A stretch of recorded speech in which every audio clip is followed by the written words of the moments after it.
Guys, what's up? It's Ray and welcome to this new video. This video is going to be my ultimate evolution of combat fight kiln guide. This guide is going to be made after the evolution of combat, so all the things, all the abilities, I'm going to show you guys how to use them and whatever, what familiars, what setup and everything like that. First, to show you guys that we're going to go to the monster weaknesses, because we can alter our gear setup if we know the monster weaknesses. As you can see, most monsters there are weak to magic and water spells. In particular, but as for now, we're not going to take the water spells, we're going to take the polybore spells, because I've tried it out, and even though water spells are quite effective, so is the polybore, and it's just quite easy to take. It will auto switch and everything like that. As for our melee weapon, we want to take our crush weapon, so if you have a maul or any other good crush weapon, make sure to take that one. Of course, you can also take dual rapiers and maybe use like an attacking familiar, but you can alter your setup by that, but it will definitely be a little bit slower. And as for our ranged weapon, we also want to take bolts. You can either take your chaotic crossbows, make sure to have dual crossbows, or your royal crossbow. You can take whatever. I just prefer my dual crossbows to have some quicker attack. Also, the jats, before the evolution of combat, you can see in the bottom right, before the evolution of combat they were actually really weak to magic spells. Now they're actually really weak to range with bolts, so make sure to do your jats with your royal crossbow or with your duo killer crossbow, maybe even your duo rune crossbow if you have those, and you can take them out quite easily.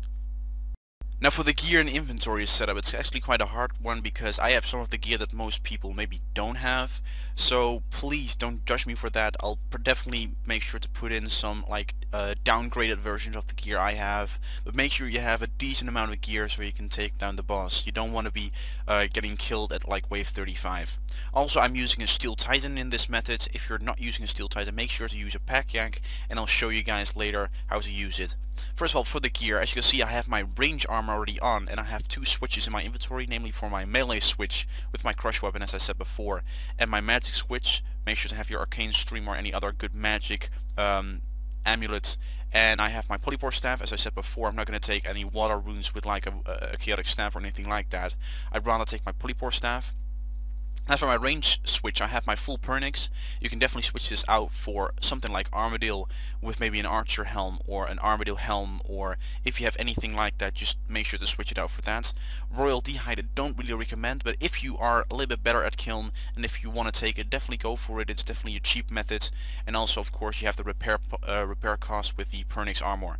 I have my Avis Alerter with my Royal Bolts, I have my Glaven Boots, I have my Onyx Ring Eye. If you don't have like an Onyx Ring Eye, make sure to take a Berserker Ring. These are quite good, quite like a hybrid ring. And also I have my Goliath Gloves. Even though it is like a perfect melee glove, they are actually quite good for all three attack styles. But if you don't want to use that, you can definitely take your Barrows Gloves for like a three-way switch. Anyway, I have my duo killer crossbows, as I said before. With this method, I'm not going to show you guys how to take a shield, because believe me, just take it from me, a shield is not worth it in the fight kiln. It's way more worth it to take a duo weapon, so you can take the monsters out way more quickly, so you take way less damage. If you are planning on taking a shield, you're gonna find that you are gonna go through the waves way slower, and you're gonna take way more damage. As for my melee switch, as I said before, I have my crush weapon with my bandos. If you don't have bandos, I guess you could take some sort of Barrows armor if you have something like Thorax or Derox, but any lower than that I wouldn't go, because otherwise you can actually get not killed, but you can definitely get hit way more with the rangers, and you might not be able to heal that back up with Soul Split. I have my Arams. You can switch it out for something like Virtus if you have that, or you can downgrade that even to something like Ganodermic, but any lower than that I wouldn't go. Also with the Arcane Stream, it's kind of a must. It's only 35k Dungeoneering tokens. If you can't afford that, you might not want to go to Kiln. So yeah, that's for that. I have two overloads, because with this method I'm using the Steel Titan. It's only going to take me 1 hour to do the Kiln. Sometimes even less. I've done a couple of kilns now, and my fastest one so far was 42 minutes, so that's really not that bad. Of course I have quite high level armor and I have the Steel Titan, but I'm gonna show you guys later how to use the pack yak method. I have my super prayer potions. I have flasks. You definitely don't need all of them.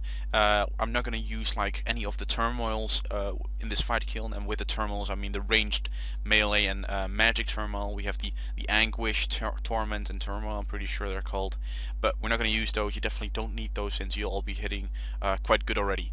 I have my super restore potion and with another steel titan pouch, that's just to if I mess up in some sort of wave, I don't run out of my titan. If I like really fuck up and it's gonna cost me a lot of time, I don't fuck up and I don't need the extra titan pouch most of the time. But if I do fuck up, I can just resummon it. I have 4 brews. Brews are actually better in this case than rocktails. I did bring 2 emergency rocktails right there, but they're definitely not needed. I've never used them. And with the 2 Ceradomin brews, or with the 4 Ceradomin brew flask, they all heal 3k each, since they heal 500 per dose. And since with the fight kiln you don't need to heal a lot of it at the same time, you could just heal it over time. But even though I bring 4, I never ever use one. I just soul split all the way, never use any brews. And of course I have my steel titan scrolls right there. Using a yak, make sure to have your yak fully loaded with brews, as you can see on the screen right now. Make sure to take 3 overloads, and it's gonna take you a little bit longer since you don't have a steel titan to speed up some of the waves. Some extra prayer potions might be nice as well, and of course a unicorn if you are able to use that. If you don't even have a yak, you could do it with the war tortoise, but any lower than that is just a waste of time since you're just not going to make it. The reason why you can use so little brews when using the steel titan method is because you're going to go through a lot of the hard waves, or some of the waves that you are going to take a lot of damage. You're going to go through them quite quickly because of the steel titan. So if you can't go through them quite quickly, you're going to take lots of damage, and anything lower than a war tortoise is just not going to cut it. Now of course I could show you wave by wave what to do, but of course that would be incredibly boring and incredibly long. Now I'm going to give you a quick few tips, and I'm going to show you on the screen how I did the kiln. Of course I'm not going to show you the entire kiln. Some of the key moments in the kiln I'm going to show you there, but not wave by wave. Anyway, some of the tips are that if you are switching combat styles, you don't actually have to re-click the cast polypore. It will do that automatically. That was with a hidden update as well, so that's a really good thing. If you are using a yak, you can't use any attacking familiar, so make sure you have the right combat style. Even though it was not that important, you could just Storm of Armadillo most of the things for the evolution of combat. Make sure to use your right combat style, otherwise you're not going to do a lot of damage. Also your dreadnips, you can take an advantage of that.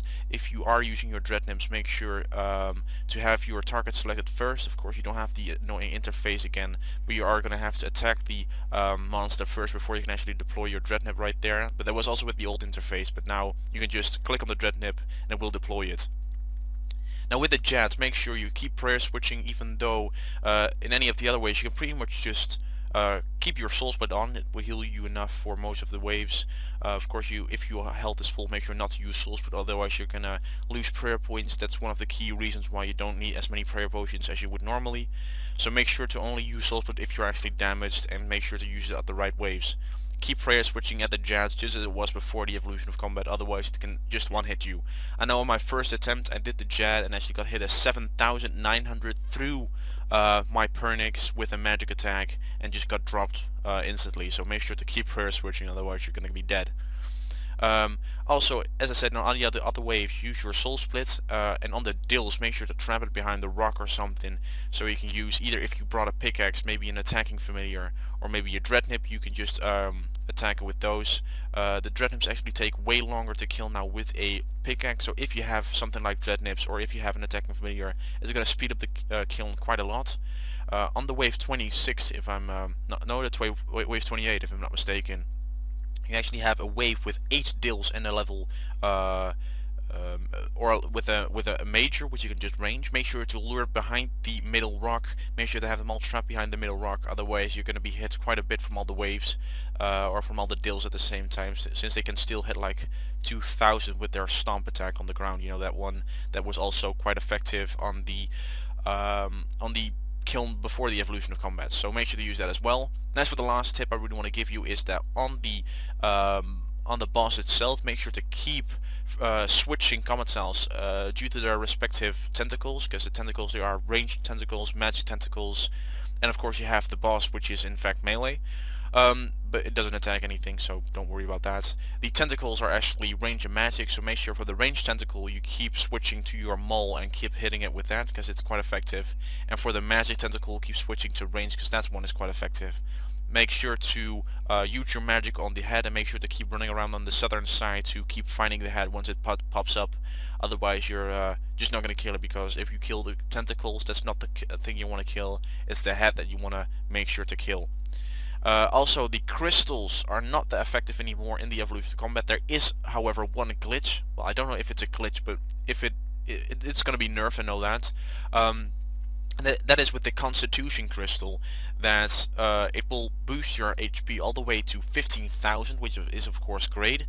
But also, if you get hit due to like a jet attack where you get hit like an 8,000, it will heal you straight back up to that 15,000. I know it's a glitch, probably like you can't get hit. Even if you get hit like all the way to 1 HP, it will just instant heal you back up to 15k HP. So that's really useful. Make sure to use those at the right times, and of course your invulnerability crystal just works the same. But I know the magic crystals are just not that important anymore, since you're gonna just rape through everything anyway. And of course on the boss itself, you're of course gonna have to use all 3 combat styles to take down the tentacles as well.